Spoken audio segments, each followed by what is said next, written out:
Als je uit het zuiden aankomt rijden naar Noord-Limburg, begint het ook langzaam licht te worden.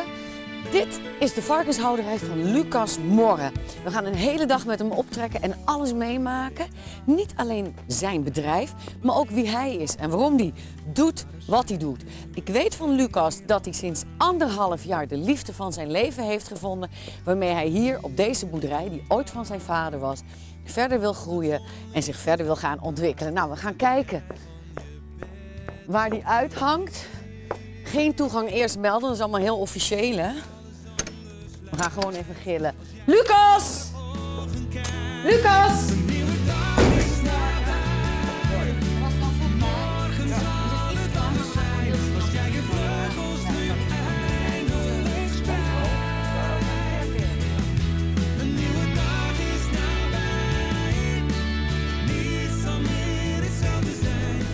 Wat gaan we nu doen?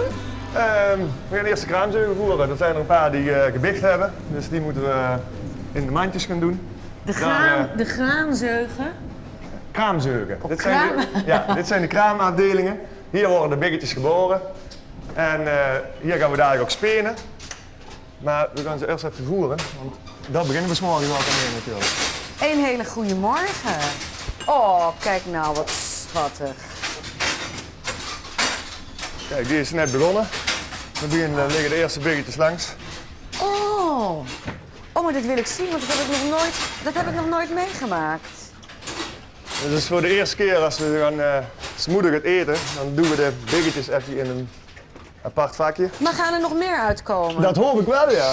Het moeten er toch altijd zo'n stuk of 12 zijn? Ja. En hoe kan je dat nou... Maar die is echt net begonnen, dus...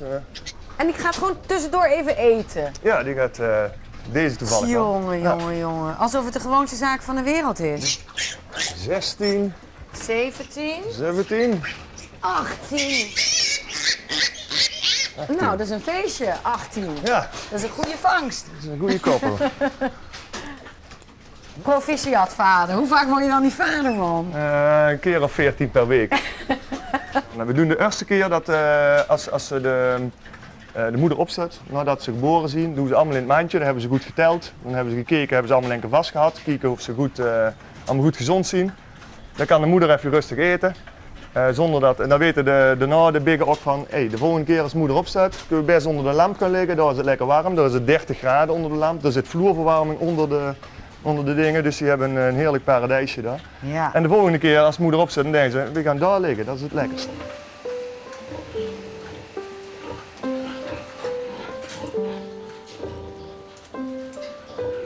Het is rustig in zo'n stal eigenlijk, hè? Het is relaxed. Ja, we komen door de relaxte boer. Ja, ben je zo'n relaxed jongen? Ja, dat zeg ik er zelf altijd maar van. Ja, het is net hoe we gedragen zich als de baas. Hè. Dus dat, Ja, maar wat maakt jou zo relaxed? nee, ik ben niet relaxed als iemand anders denkt. Maar ik vind wel hoe je met de varkens om moet gaan, dat is wel dat is iets wat je ontwikkelt of dingen. Het wordt wel eens dat wij maar puur om productie draaien en dergelijke. Maar dit is gewoon ook een manier van werken. Wij werken heel graag met dieren. En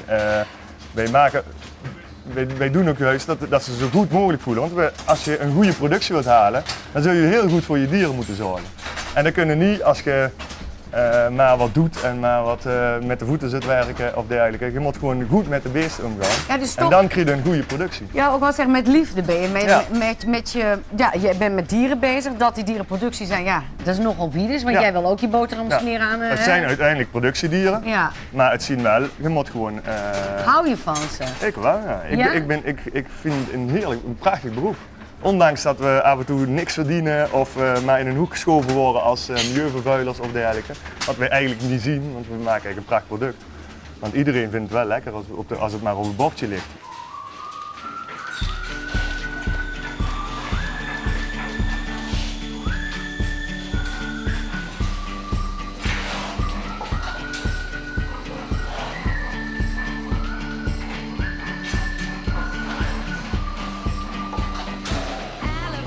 Dus nu zijn de mama's die zijn naar de vrije uitloop. Of dan noem je zo. En de biggen gaan naar de biggenbatterij. En hoe lang gaan ze daar blijven? 7 weken. 7 weken. Kinderen, kom allemaal mee naar de biggenbatterij. En dan lopen ze gewoon achter je aan.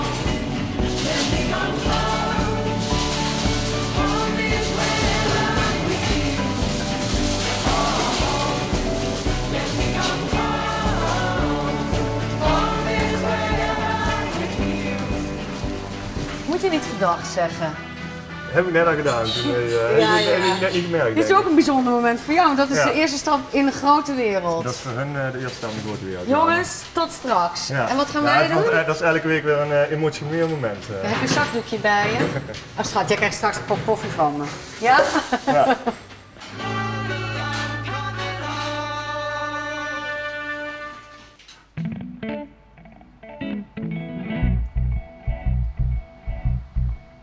Je fokt dus de varkens, je mes ze af, en dan gaan ze weg. Dan weet je nog niet wat je ervoor krijgt.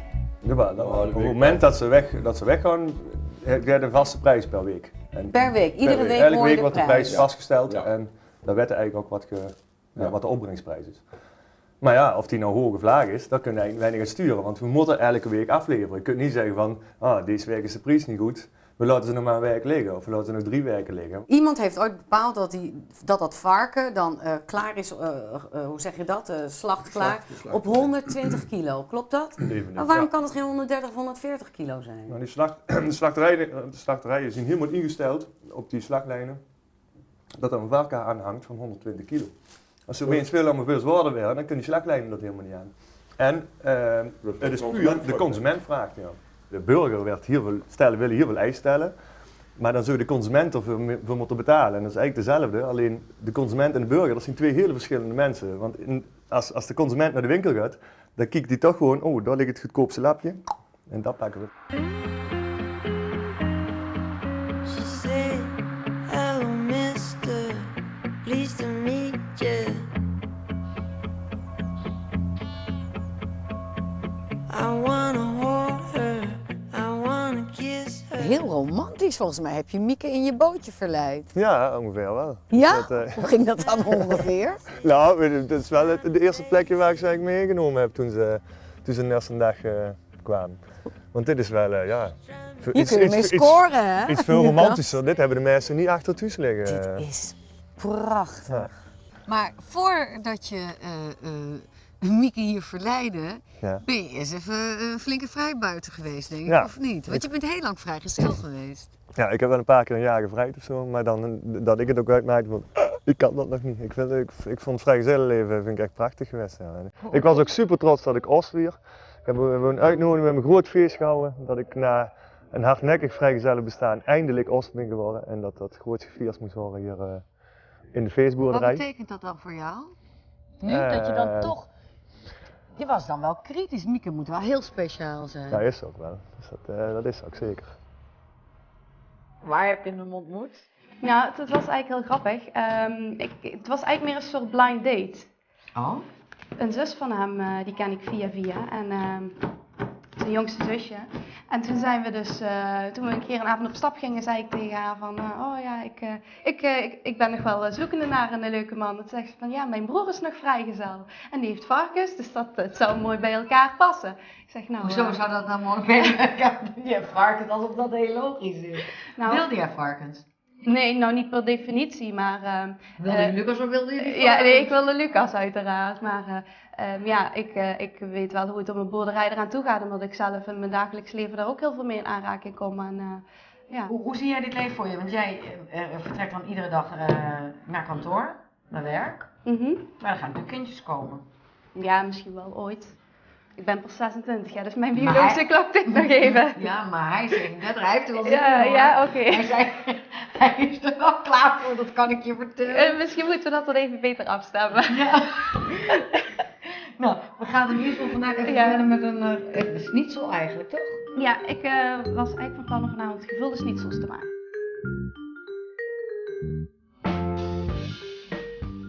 Nou, daar is die. Maar je hebt al gezegd, ik ga niet iedere dag voor de ramen staan. Over 10 jaar. Wie staat hier dan voor het raam en hoe? Nou, dan sta ik hier voor het raam met een aantal kleine kindjes, denk ik. Hoeveel, dat zal de toekomst uitwijzen. Maar ja, dan ziet het bedrijf eruit als een... ja, dan is het nog groter en nog mooier hier allemaal. En dan ja, dan werk ik buitenshuis, Lucas in het bedrijf met 1 medewerker. En ik doe waarschijnlijk de boekhouding, want een boekhouder, dat is die niet. Nou, we gaan jullie laten. Het was een super dag. Ja? Heel veel gezien, heel veel geleerd. Ontzettend genoten van je liefde voor het bedrijf. En voor Mieke. Nou ja, ik krijg wel een kaartje voor jullie bruiloft. Ja, zeker, die Ja. sturen we op. Wie weet. Tot ziens. Dankjewel en eet smakelijk. Dankjewel.